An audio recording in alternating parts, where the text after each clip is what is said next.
narcissists, and other places where entities hide. You might be surprised to find out where they're lurking, because they might be lurking in you. Today we're going to talk in depth about entities. Might be a little bit uncomfortable, but you know what? Sometimes the truth just is. Sometimes when you get spiritually mature, you get called to face things that aren't comfortable. And consciousness is it's not a process of how comfortable can you be? How undisturbed can you be? It's the opposite. It's, can you face yourself? Can the spiritual warrior come forth not to fight, but to face themselves? You see, the spiritual warrior does not go to war. The spiritual warrior goes to the mirror, and they do the uncomfortable thing that I'm going to be talking about here as we have this conversation. Make no mistake, it's empowering and it's beautiful, and stay till the end, because I want to give you something today. I want to give you more than information. I want to give you tools, very practical tips that you can use in your own life to purify you and to safeguard you from entities. But before we get there, why am I making today's video? Well, because there's a displacement of entities right now.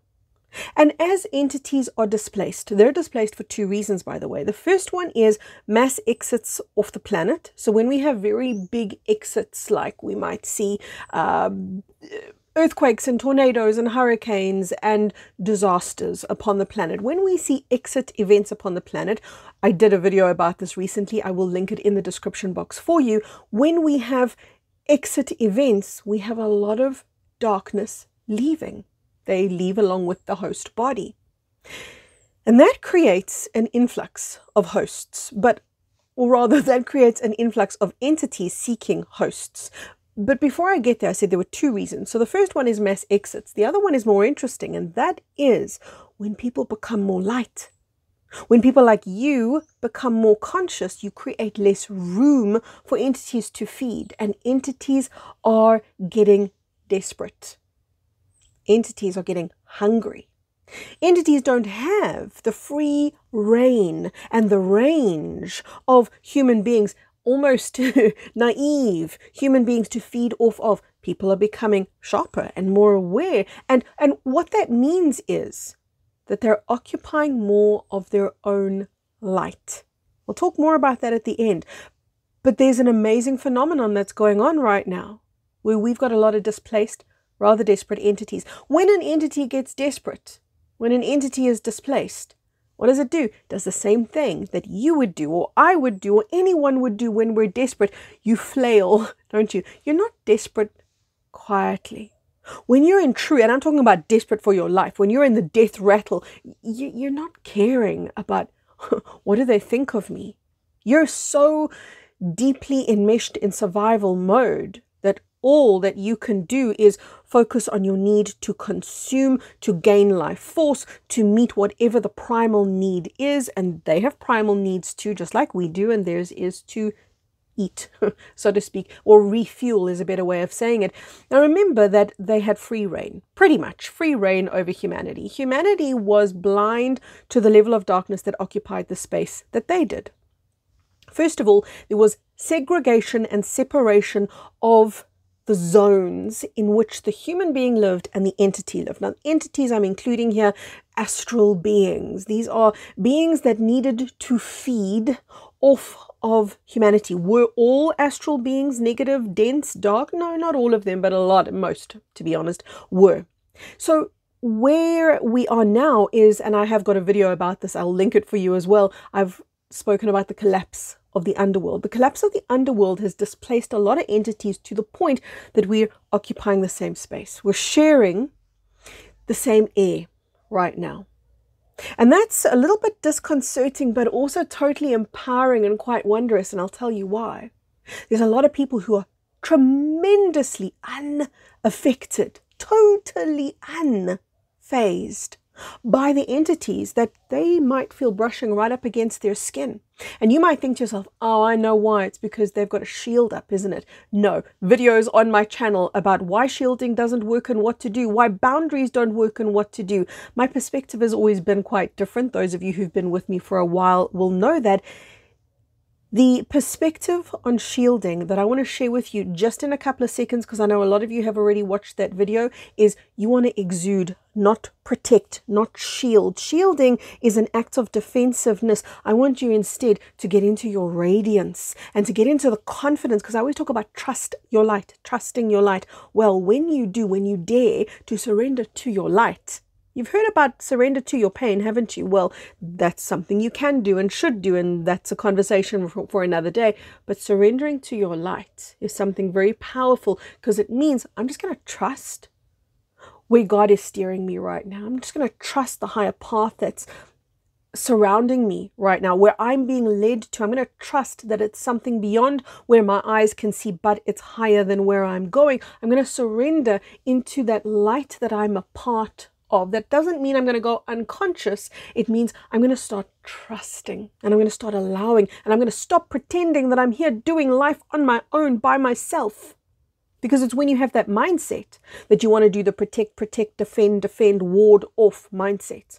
So there's a lot of people unaffected by the influx of my husband. I've shared this with you guys before. He's got a funny name for these entities and astral beings, attachments. He calls them cosmic wildlife. I think it's a very fitting name. So we've got this cosmic wildlife brushing up against us. Yes, people like narcissists, people with addictions. These are people who very easily go unconscious.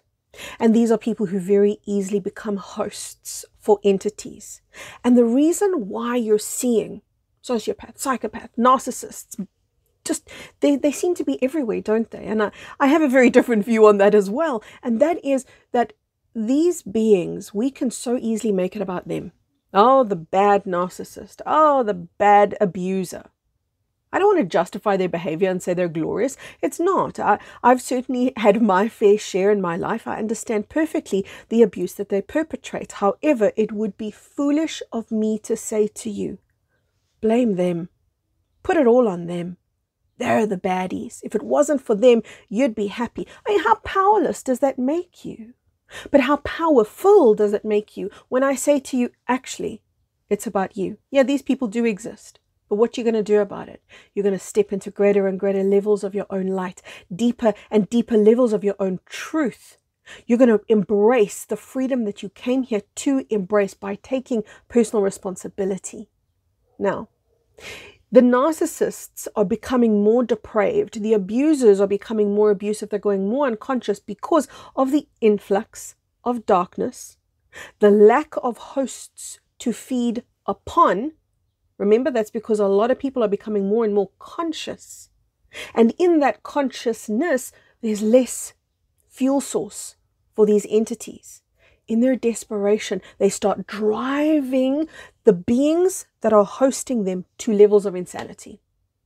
They are feeding. It's kind of like a feeding frenzy. So when they find a host, we might call that person a narcissist. We might call that person an addict, or whatever name we've got for them. When they find a host, it's kind of like, well, it's a terrible example, but it's pretty true. It's kind of like a bunch of piranhas, right? They just go into a feeding frenzy, and they essentially override the free will of that being. They override the autonomy and authority of that being to the point that it's their body, it's their face, it's their mannerisms.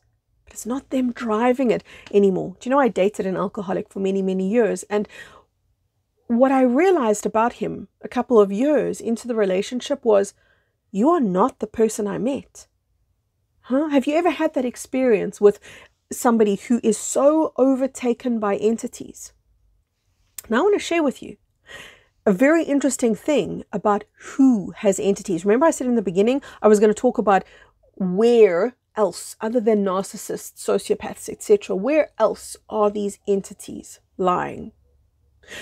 Before I get there, I was talking to you about this ex that I dated for many years. It was a very tragic story because he was a very beautiful person, and I always wondered, how did I get it so wrong? How did I not see the red flags? And for those of you who've dated, been in relationships with, or perhaps even had a family member who displays so many red flags that somehow you don't see, I want to explain to you why. There's this amazing thing called your truth, your purity, your light. And I want to describe the nature of your light. Recently, one of my online members said to me, Kerry, I was having a really, really bad time. I was in a really, really bad space. And I watched a particular replay. We meet every week, my online community. We have these amazing coaching calls, and I do soul readings once a month. And she said to me, I happened upon the most recent soul readings call. Had nothing to do with where she was, mind you. So it wasn't her reading, and it wasn't pertaining directly to where she was. She said, I watched it 3 times, and every time I did, it shifted me, it elevated me. And she said, I can't make sense of it. I don't know why that is, but I do, and I want to explain that to you. It's the nature of truth. When I speak to you from my truth, it elicits yours, which is why so many times you will watch videos, perhaps even the same videos, hearing different pieces of information that you might think, how did I miss that the first time? But secondly, you're going to have an interaction, an energetic experience in watching these videos because truth is speaking to you. And when truth speaks to you, your truth answers. So when you are in love, what comes up from you? This high frequency, your truth. And when you are in love, whether it's the unconditional love you have for a family member or the radiant romantic love you have for a partner, your truth gets escalated and elevated, and the other person's truth answers. And so you get glimpses of the true self. And you think, this is it, this is the real deal. And then you start excusing when you see behavior that's actually the entities coming through. But that's the tragedy of dating somebody like that, or being married to or related to, or whatever the case might be, or perhaps you work for them, maybe it's a boss or whatever it is. The tragedy is something in you knows, but there was a beautiful person there, wasn't there? And you might think, well, what a fool I was, because clearly I was wrong. No, most of the time, there's an innocent, pure, divine soul underneath everything that cannot come out because the entities have clouded and shrouded them to such a degree that they're just not there anymore. And I became aware in the relationship that I was in that it was kind of like a death without a dead body, without a funeral, without the process of mourning for the loss of the person who I met. Because the person who I met was so kind and so loving and so pure and so gentle. And the person who I came to know was anything but. It's hard to reconcile that. It's easy to think, well, did I get that wrong? But it's more truthful to understand there are entities at play here on planet Earth, and you've interacted with them more times than you understand. Now to move on to what I said to you earlier, which was there are a lot of entities and a lot of people. It's easy to say, oh, they're in all the narcissists. They're in all the bad guys. But the spiritual warrior must face themselves and understand the following. If you have an ego, which you do if you were born to the false matrix, aka planet Earth, if that's where you were born, guaranteed you have entities. Why can I say that? Because you got an ego. Because the entity cannot feed on the true self. The entity needs an ego to act almost like a middleman through which it can feed. So what the ego does is it creates density. It creates confusion, distortion, misunderstanding. It's actually quite an innocent. The original ego is only your woundedness, but attached to that ego are all the entities. What varies, however, if we've all got entities, right? I'm going to give you a little moment just to let that one sink in. It's important that you do. What varies, though, is the degree to which those entities have autonomy and authority over the individual. And here is the most important piece of information that I can give you. The more light you have, the more light you trust, the more light you radiate, the more light you generate, the less you hide, the more you exude, the less space there is for entities. But there's something else that goes along with this. Because how do you get that? How do you just imagine light and poof, there it is? No. You face your darkness. You get real. And what's the most real thing about you? What's the most authentic thing about you? A lot of you are going to say, oh, it's my love. Oh, it's my kindness. Yeah, these things can absolutely be authentic. But you know what's even more real about you is your shame and the stuff that you buried, and the stuff that's painful, and the stuff that makes you feel vulnerable, and the stuff that you don't want to confront, and the stuff that you can't even remember but is there anyway. These are feelings and emotions, and they're buried, and they are wrapped up in a blanket of shame. And when you go in and you feel what's real and you connect with that, my online community is the space that you do that in. For those of you that are going to say, how, help me, how do I do that? The help is there, the support is there, but you've got to reach out your hand for it, number one. And number two, you've got to be prepared to do the work that it takes to face yourself. This is the work of the warrior. Can I face my pain, get real with it, in the presence of love? Because you're going to be invited to bring love, forgiveness, purity into the places where shame once occupied. And you might think, well, that sounds lovely. It takes courage. It takes courage, because to bring that love in, you've got to get deep down into the stuff that you perhaps didn't want to see or was too uncomfortable to see. Remember in the beginning, I said, there's going to be parts of the conversation that are uncomfortable. This is the part where I've said to you, look, everyone's got entities. That means you. That means me. But remember, if every single human being alive has entities, there's one massive point of difference, and that is how much or how little room they have to maneuver. There are some entities that have got no room to maneuver and so little life force, they're just about dormant and inert and absolutely without potency, absolutely without energy, life force. There are others who are feeding off of a host who have so much life force, they're growing and they're getting bigger. There are other people whose entities are just about, what word could I use? In a stasis, in dormancy, right? And as the ego comes into the finality of dissolution, the finality of dissolving, which is the ascension point, at that point, what's left of the ego will return to source, or you can also, and I've got this in my online community, undergo entity release processes. It's so important that you don't put yourself into this illusory place of giving your power away and saying, I'm going to go to another person to do my entity release for me. An entity release is something, if you're going to do it effectively and properly, is something that you're going to do for yourself. Because you've got to come to terms with how powerful you are. Eventually, you're going to deal with entities that are so benign.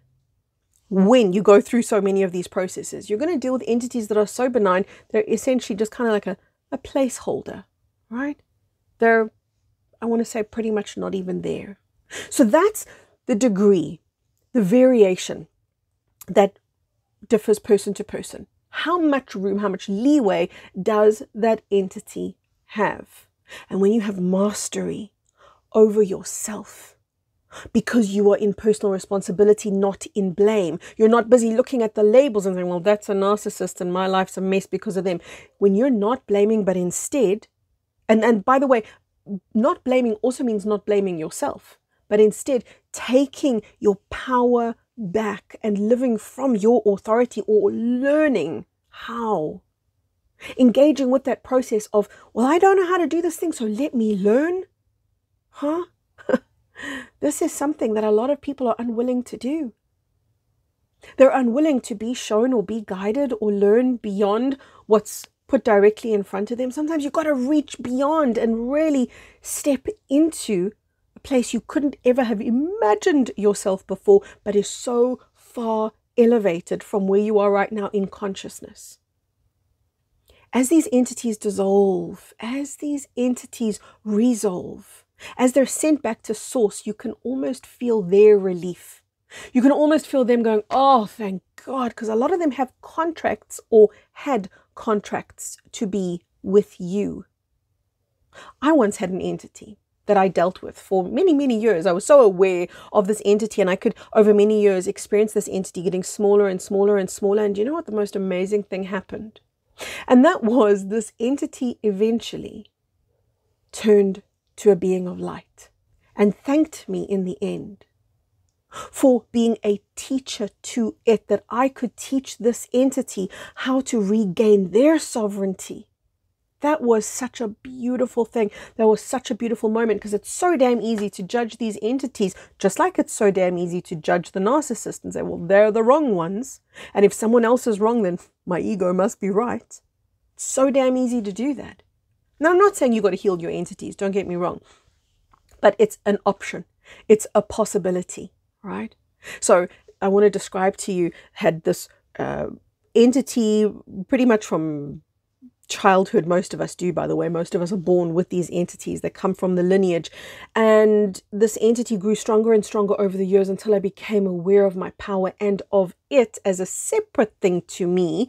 And then, because they enmesh into the personality, right? They enmesh so deeply that you can't tell the difference. Do you know, I once had somebody say to me, Kerry, if I had an entity, I would know. Wow.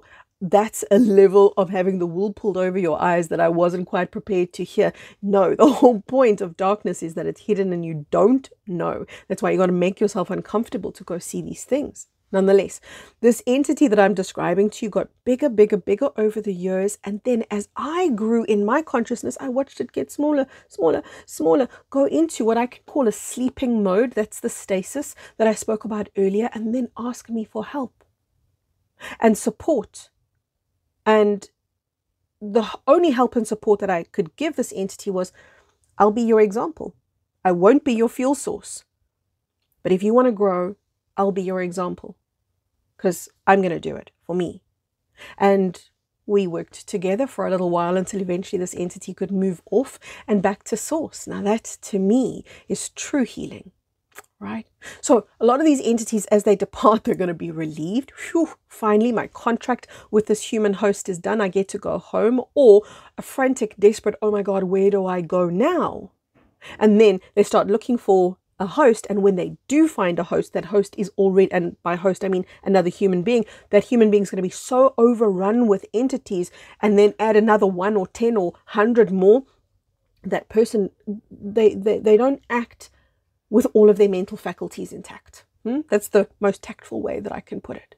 They act in a way that is so unbecoming. They act in a way that is so abrasively, openly abusive that they're not even trying to hide it. They can't. They don't have the energy anymore. So what can we do for these entities in desperation? The answer is, be the example of a beacon and being of light.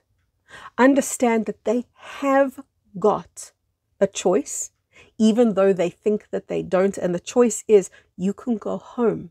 You can go back to God, light, source, the true creator of all that is. You can go back there and feel the relief and the healing. But in order to go back there, oh entity, you got to humble yourself. And that's their healing. There's a potential that that could happen. And then, of course, don't be afraid of the amount of entities that are on the planet right now, because the more light you have, the more impenetrable you become. You become impenetrable to entities. The more responsibility you take, the more light you exude, and the more, think of it like a house. Think of your body as a home, a very literal home. The more you are in your home, you're not leaving it vacant, meaning you're not having spaces inside of you that are suppressed, ignored, rooms that are shut. You've opened all the doors. You've been the warrior. You've faced yourself. You've explored deep, dark crevices that were hidden and perhaps cobwebbed for many, many years. You've gone into those places not to analyze, just to connect. When this occurs, you begin to occupy your house. You begin to occupy your field, so to speak. That's it. That's how you begin the process of releasing the entities from your field. Think of them like leeches sucking from you. As you begin to exude that light, they fall off, they fall away. But you begin to feel enriched and more radiant and more vital and more revitalized. You've got this, baby. You can do it. Don't think for a moment that somehow you're incapable. You are the being of light that came to this planet to do exactly the thing that I'm talking about right now. Lots of love, everyone. I've got a video for you here. This is a very important one, and I have kind of touched on it, and that is the video on the collapse of the underworld. Perhaps you haven't watched it, or it's time to watch it again. Lots of love, everyone. Bye-bye for now.